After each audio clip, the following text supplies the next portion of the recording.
Olá pessoal, lendas urbanas podem ser divertidas ou apavorantes, depende do que você acredita nela, mas até mesmo aquelas mais inacreditáveis podem deixar qualquer pessoa de cabelo em pé, ainda mais quando elas se espalham tanto que começam a ficar quase inegáveis. Você já deve ter ouvido alguma história que se encaixa nessa descrição, não é mesmo? Pois a internet é um palco ideal para disseminações delas.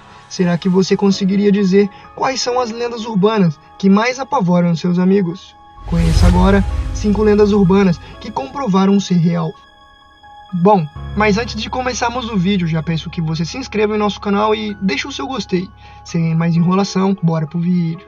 Chamada do além. Você já ouviu falar de pessoas que receberam ligações telefônicas de alguém que, sem ela saber, havia acabado de falecer? Essa história aconteceu nos Estados Unidos em 2008, depois que um terrível acidente envolvendo 2 trens provocou a morte de 25 pessoas. Sabendo que Charles Puck estava viajando em um dos trens, seus familiares entraram em pânico, aguardando ansiosamente por notícias. Então, que receberam uma ligação e outra e mais outra. No total, foram 35 chamadas realizadas no celular de Puck, e apesar de policiais terem achado a vítima através do sinal do aparelho, o encontro não foi nada feliz. Peck já estava morto, preso às ferragens, e até hoje ninguém jamais conseguiu explicar como as ligações puderam ser realizadas. Sabe o mais irônico dessa história? O acidente ocorreu porque um dos maquinistas se distraiu com o próprio celular e passou um sinal vermelho.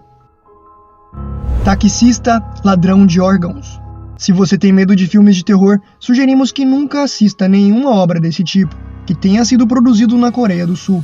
Filmes coreanos possuem muito mais traço sombrio do que quaisquer outros lançados ao redor do mundo. E isso também se percebe nas lendas urbanas que surgem no país. Alguns anos atrás, o que conquistou o mundo foi uma história de taxistas ladrões de órgãos. Isso mesmo. De acordo com uma lenda coreana, alguns taxistas costumavam sedar os seus clientes para roubar rins e outros órgãos de fácil remoção. Aparentemente, eram usados apenas bisturi, sem nenhuma anestesia. Depois dos roubos, os corpos eram apenas largados em campos ou nas estradas. 7 além. Reza a lenda que em 1994, Millet, como fazia rotineiramente, pegou um ônibus em uma movimentada avenida de São Paulo. Aliás, foi sem nem olhar o destino, pois o itinerário de todos os ônibus fazia uma rota que ele precisava. E ele entrou no ônibus e abriu um livro e começou a ler distraidamente. Uma passageira, percebendo que ele era um estranho, questionou se seu destino seria 7 além. Ele ficou confuso e os demais passageiros também pareciam incomodados com sua presença. Encaravam-no de modo fixo para que ele saísse logo. Avisaram o motorista: abre a porta para ele descer. Desceu. O ônibus fechou a porta, retomou o caminho até fazer uma curva em uma rua estreita. Algo muito estranho, pois não havia ônibus naquela rota. Tentou encontrar outra explicação, achando que fosse um ônibus particular, mas lembrou-se que havia um cobrador. Quando fez o grupo de discussão, 10 anos depois, ele foi bombardeado de histórias semelhantes, além de outras muito mais sinistras. Flautista do Diabo. Em 1282, a cidade de Remelin estava sofrendo uma severa infestação de ratos. Um dia, chega à cidade um homem que reivindica ser caçador de ratos, dizendo ter a solução para o problema, prometendo-lhe um bom pagamento em troca de ratos, uma moeda pela cabeça de cada um. O homem aceita o acordo, pegou uma flauta e hipnotizou os ratos, afogando-nos no rio Weser. Apesar de obter sucesso, os poderosos da cidade deram uma de malandro, voltaram atrás na promessa feita e recusaram a pagar o caçador de ratos, afirmando que ele não havia apresentado as cabeças. Enfurecido, o homem deixa a cidade, mas retorna várias semanas depois, e enquanto os habitantes estavam na igreja, tocou novamente sua flauta, atraindo dessa vez as crianças de Remelin.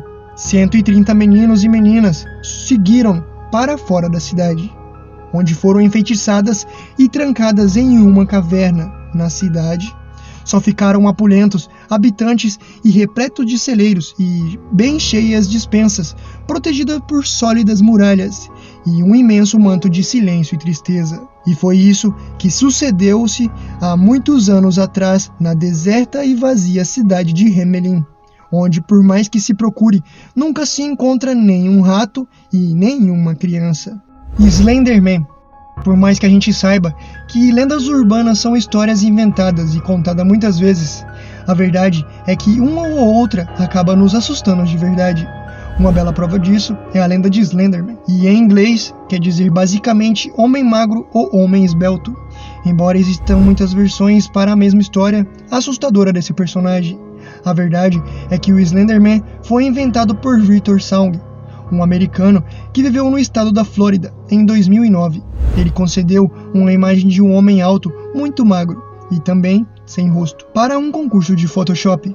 Já de acordo com o criador, o Slenderman foi inspirado nas histórias e os personagens de Stephen King, o autor de It a Coisa e Carrie a Estranha, por um exemplo, mas que ele nunca teve intenção de causar terror nas pessoas. Bom, mas infelizmente o vídeo vai ficando por aqui. Espero que vocês tenham gostado e valeu e até o próximo vídeo.